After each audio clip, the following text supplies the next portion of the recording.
சிங்கப்பெண் சீரியலில் ஒரு வழியாக நம்ம ஆனந்தி அன்பை பற்றி புரிஞ்சுக்கிட்டாங்க. அவங்க நல்லவங்க, பொண்ணுங்க பின்னால் அப்படி அலையிறவங்க கிடையாது, பொம்பளை பொறுக்கி கிடையாது, நம்ம தான் தப்பாக புரிஞ்சுருக்கோம் அப்படின்னு சொல்லிட்டு எல்லா கேடுகட்ட வேலையும் பார்த்து ரகு நம்ம தான் இத்தனை நாள் தப்பாக நினச்சி அன்பை தப்பாகவே புரிஞ்சுக்கிட்டு இருந்திருக்கோம்.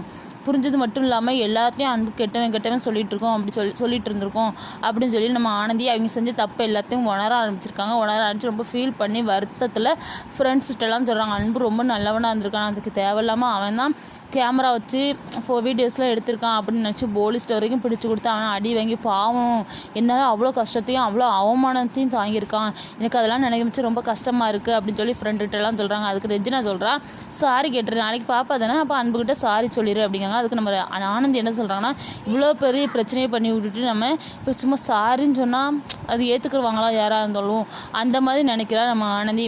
சாரி மட்டும் சொன்னால் போதுமா, அவங்க எவ்வளோ கஷ்டப்பட்டுருப்பாங்க, அதுக்கு வெறும் சாரியோடு எப்படி முடிச்சுக்கிறது அவளுக்கு அப்படின்னு ஆனந்தி அவங்க ஃப்ரெண்ட்லாம் சொல்லி ரொம்ப ஃபீல் பண்ணிகிட்ருக்கா. இன்னொரு பக்கம்னா நம்ம அன்பு அவங்க அம்மாட்ட சொல்கிறாங்க, இன்றைக்கி வந்து எங்கள் கம்மியில் உள்ளவங்க எல்லோரும் என்னை பற்றி புரிஞ்சுக்கிட்டாங்கம்மா, கேமரா வச்சது வந்து ரகு தான் வச்சுருக்கான், மொபைலில் கேமரா வீடியோஸில் எடுத்தது அவன் தான், இப்போ எல்லாத்தையும் தெரிய வந்துடுச்சு அப்படின்னா அந்த பொண்ணு அப்போ உன்னோட சாரி கேட்டாலா, அந்த பொண்ணு உன்னை எப்படிலாம் தப்பானவன் சொல்லி போலீஸ் ஸ்டேஷனில் வந்து கம்ப்ளைண்ட் கொடுத்தா அந்த ஆனந்தி பிள்ளை, அந்த பிள்ளை உன்னோட காலில் விழுந்து மன்னிப்பு கேட்கணும் அப்படின்னு அவங்க அம்மா அன்போட அம்மா பேசுகிறாங்க.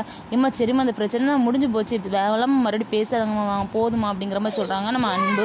அதுக்கு அன்போட அம்மா என்ன சொல்கிறாங்கன்னா, என் பையன் உத்தமே, இத்தனை நாள் அவன் உன்னை எப்படிலாம் பேசியிருப்பா, நீ அவளுக்காண்டி எவ்வளோ வேதனைகளை அனுபவிச்சிருப்பா, ஜெயிலையாக இருக்கட்டும், கம்பெனியில் எவ்வளோ பெரிய அவமானம், உனக்கு உன் பேரையே கெடுத்தவளை நீ எப்படி சும்மா விடலாம் நீ நினைக்க, அதெல்லாம் நான் ஆனந்தி சும்மா விட மாட்டேன் அப்படி சொல்லி நம்ம அன்போட அம்மா சொல்கிறாங்க.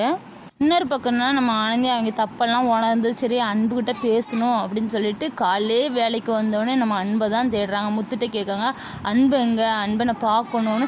அன்பே கேட்க வேறு யாரும் கேட்க, ஜெயந்தி கேட்க, என் காதில் தப்பாக உழுது ஒரு வேளை அன்புன்னு சொல்லிட்டு, நீ அன்பை பற்றி கேட்கவே மாட்டியா, அதிசயமாக இருக்குது, மழகில் வருதா, மழகில் வரப்போதா அப்படின்ட்டு நாக்கெல்லாம் கேட்குறாங்க.